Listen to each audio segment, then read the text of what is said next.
Bueno, vamos a hablar de la última parte que está enfocada hacia el diagnóstico y el tratamiento. Como comentamos igual en la presentación previa o en el video previo, bueno, de entrada tenemos que tener la sospecha clínica desde el momento de la evaluación del paciente. A pesar de no contar con la triada completa, hay que tener una alta sospecha. Va a haber varios estudios que no sean de utilidad para el diagnóstico. Sin embargo, el diagnóstico definitivo se va a hacer siempre mediante la punción lumbar y la evaluación del líquido cefalorraquídeo. Por laboratorio, ¿qué podemos encontrar? Bueno, es importante en un paciente con sospecha de meningitis pedir una biometría hemática completa con diferencial. Podemos encontrar leucocitosis hablando de las meningitis bacterianas. Sin embargo, la leucopenia y la trombocitopenia están considerados como los factores de peor pronóstico y hay que tomarlos en cuenta cuando son detectados. Los electrolitos séricos son importantes. ¿Qué nos interesa sobre todo en los electrolitos séricos? El sodio. La hiponatremia se va a ver en un 30% de los pacientes, también con mal pronóstico, y también se puede ver afectado el sodio por alteraciones de secreción inadecuada de la hormona antidiurética. La glucosa sérica es importante solicitarla independientemente ante cualquier paciente con un déficit neurológico para descartar hipoglucemias. Sin embargo, aquí tiene importancia porque vamos a calcular el índice de la glucosa sérica con la del líquido cefalorraquídeo. El boom creatinina y pruebas de funcionamiento hepático igual es importante para detectar algún otro tipo de afección. Pensando en función renal, hay que valorar que no haya un estado de sepsis en el que se esté viendo afectada la función renal, o bien descartar como parte del protocolo de un paciente con alteración neurológica, ver que no haya uremia, que no haya alteraciones de las pruebas de funcionamiento hepático. Los pacientes cirróticos, además, comentamos que tienen mayor predisposición a cuadros de meningitis.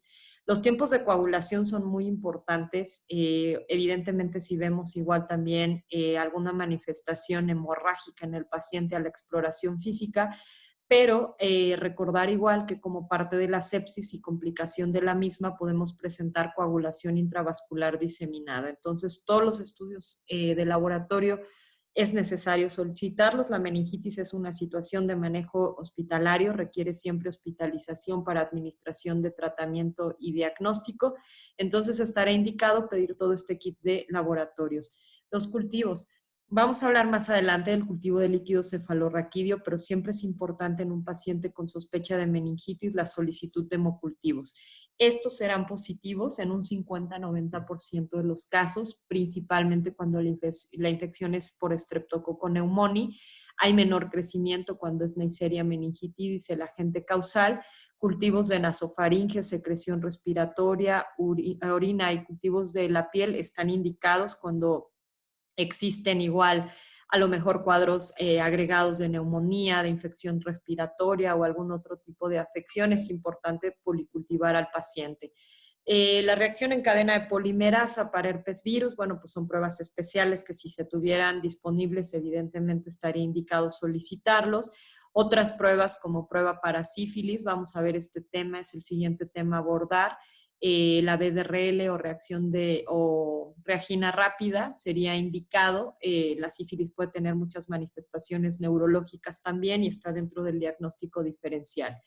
La prueba de procalcitonina, pues este marcador lo hemos visto en varias infecciones bacterianas, es un predictor de meningitis bacteriana. Si estuviera disponible, habría que solicitarlo.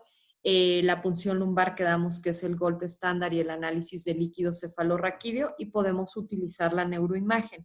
La neuroimagen es claro dejar que la tomografía computada, más que mostrarnos datos finalmente sugestivos de meningitis, nos permite descartar otras etiologías como tumoraciones, datos de incremento de la presión intracraneal o cuestiones más graves como herniación cerebral.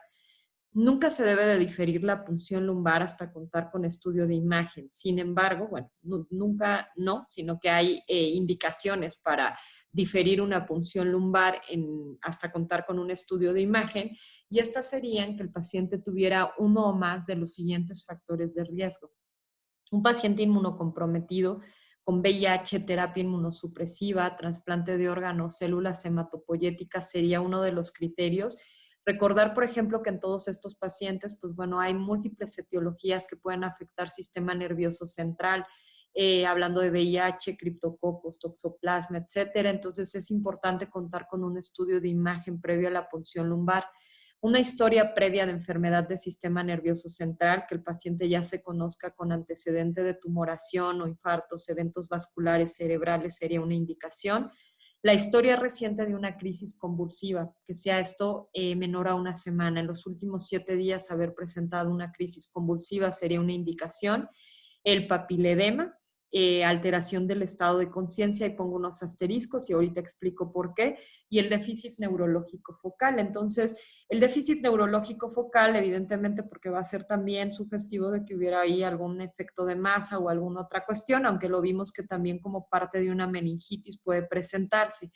La alteración del estado de conciencia está considerada en estas indicaciones, sin embargo, algunas guías europeas han descartado utilizar esto como un punto para diferir la punción lumbar. La mayoría de los pacientes con meningitis van a presentar cierto grado de alteración del estado de conciencia.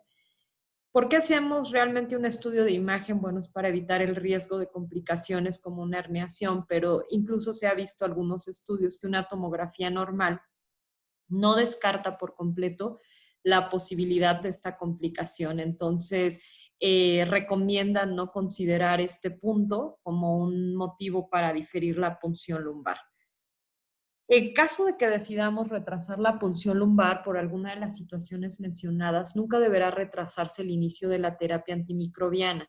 Recordar que el retrasar el tratamiento implica progresión y mayor riesgo de fatalidad o bien de secuelas importantes. Hay que obtener hemocultivos en caso de que no se pueda realizar la punción lumbar y también iniciar junto con el antimicrobiano la dexametasona a dosis de 0.15 miligramos por kilogramo IV cada 6 horas. Esto antes del inicio de antimicrobianos. Como mencionamos en la fisiopatología, la idea es retrasar toda la cascada de inflamación que puede darse con el inicio también de los antimicrobianos al momento de liberar componentes de la bacteria. Las guías europeas recomiendan hasta 4 a 12 horas posteriores al inicio de la terapia antimicrobiana poder utilizar la dexametasona. Lo ideal es hacerlo antes del inicio. La punción lumbar entonces será necesaria y obligada en todo paciente con sospecha de meningitis. Vamos a evaluar la pleocitosis, que es uno de los datos más importantes. Pleocitosis se define como el incremento en la celularidad, principalmente del leucos, en el líquido cefalorraquídeo. Esto es parte del kit y la técnica para realizar una punción lumbar. Si el paciente está neurológicamente en capacidad de cooperar, bueno, esta sería una técnica adecuada en la que el paciente estuviera sentado. Le vamos a pedir igual que haga una inclinación hacia adelante para permitir que haya mayor apertura de los espacios intervertebrales. Esto en pacientes obesos llega a ser a veces pues un poco más útil para poder tener una mayor o un acceso más fácil. Si el paciente no tuviera posibilidades de cooperar para esta posición, bueno, pues lo vamos a hacer de cúbito lateral. La guía va a ser a nivel de las crestas ilíacas. Vamos a trazar una línea imaginaria horizontal para identificar el sitio donde realizaremos la punción lumbar para evitar en mayor medida el riesgo de complicaciones. ¿Qué le vamos a hacer a un líquido cefalorraquídeo? ¿Qué le vamos a estudiar a un líquido cefalorraquídeo? Bueno, pues similar a cuando vimos el tema de artritis séptica, al líquido cefalorraquídeo tenemos muchas cuestiones que investigarle. Lo primero y más importante sería, como dijimos, identificar la pleocitosis, que sería mediante el conteo celular con diferencial. Nos interesa saber en el citológico cuántas células y qué tipo de células tiene. El citoquímico aquí sí tiene mucha importancia. A diferencia del líquido sinovial, el líquido cefalorraquídeo nos interesa principalmente saber los niveles de glucosa y de proteína de este líquido. Estudios de microbiología donde podemos incluir la tinción de Gram, que es obligada, cultivos para bacterias, micobacterias, hongos, bar o tinta china, dependiendo la sospecha que tengamos y la disponibilidad de este tipo de cultivos. Obligadamente tendríamos que hacer contra bacterias. Para bacterias. Estudios especiales hay muchos, se puede hacer reacción en cadena de polimerasa, estudios más avanzados como detección de interleucina 1 o factor de necrosis tumoral. Estos ya son estudios especializados que pocas veces se tienen disponibles, pero si se tuvieran, pues estarían indicados.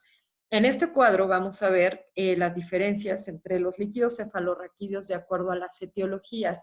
Empezaremos por la parte de abajo, donde vemos un líquido cefalorraquídeo normal con una presión de apertura que será de las primeras cosas a evaluar, normal entre 80 y 200, sería una presión de apertura normal.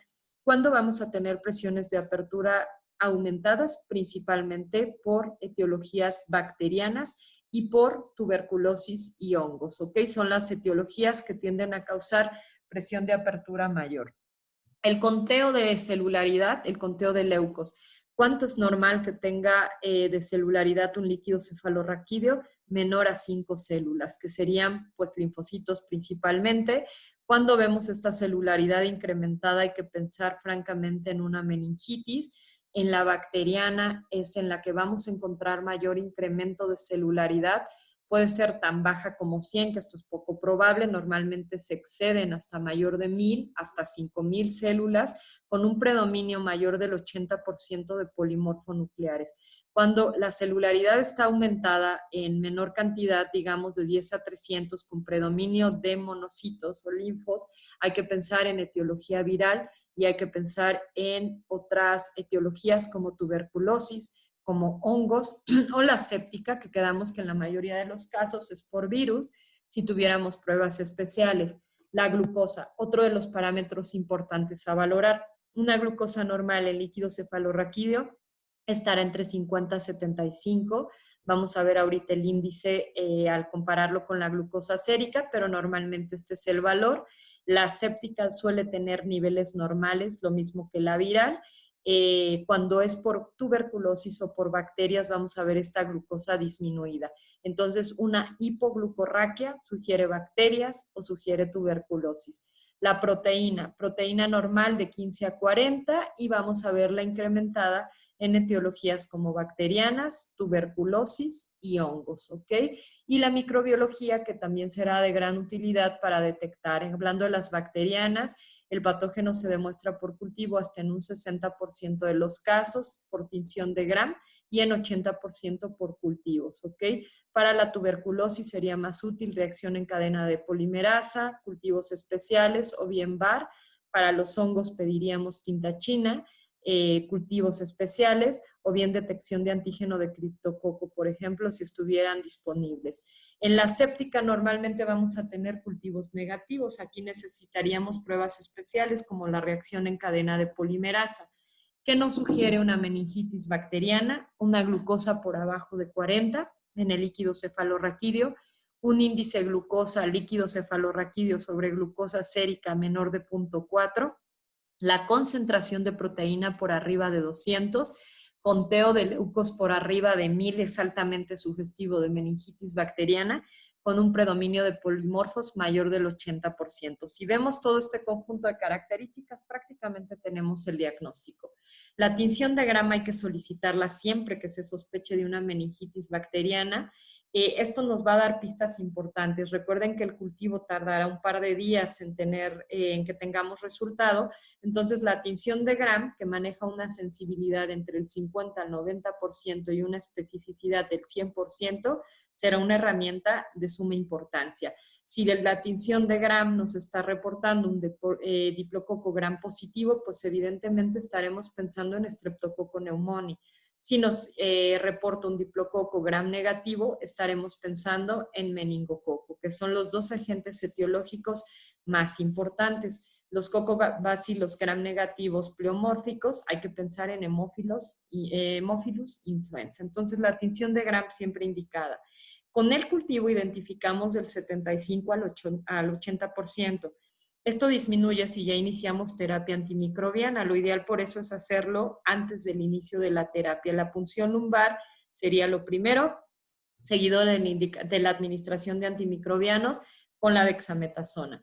La detección de antígenos bacterianos también ha sido utilizada por técnicas de aglutinación con látex como el Binax-Now para Streptococcus pneumoniae y recientemente se ha visto una sensibilidad menor, aunque son altamente específicos. Aquí la realidad es que no siempre están disponibles.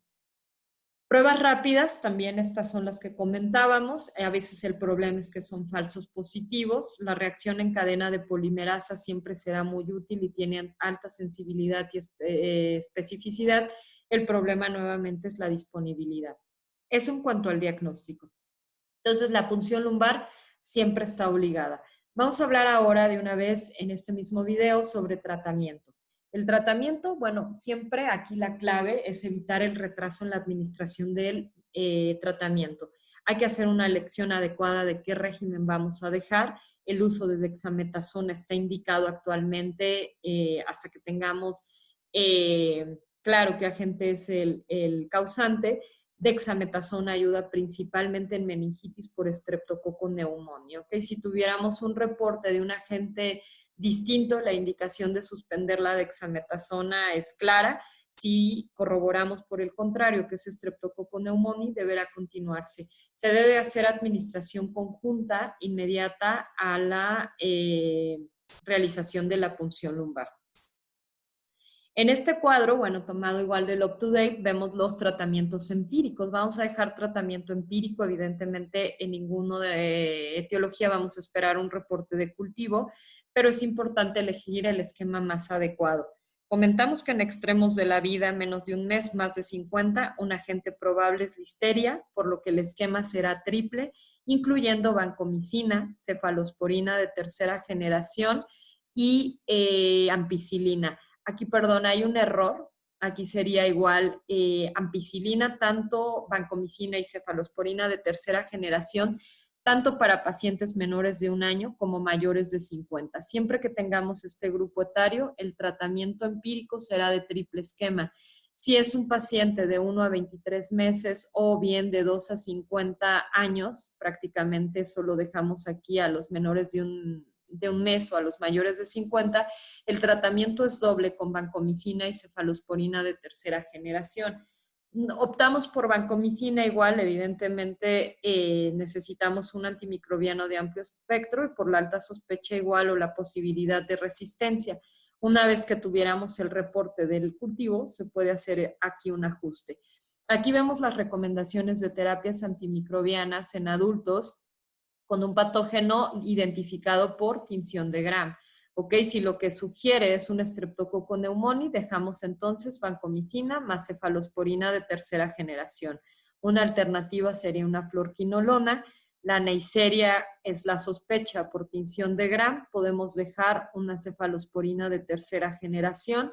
Recordar que Neisseria también ya es de los agentes que tiene bastante resistencia a las penicilinas, entonces optamos por cefalosporina de tercera generación, alternativas cloranfenicol, fluorquinolona o astrionam.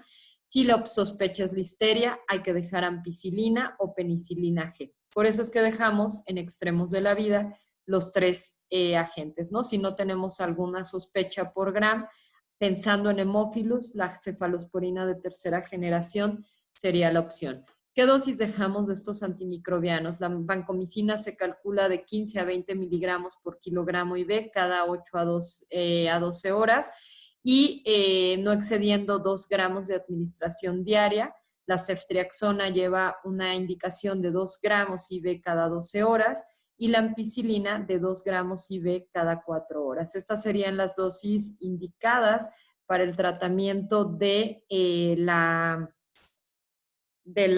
tratamiento empírico de la meningitis. ¿Cuál es el pronóstico?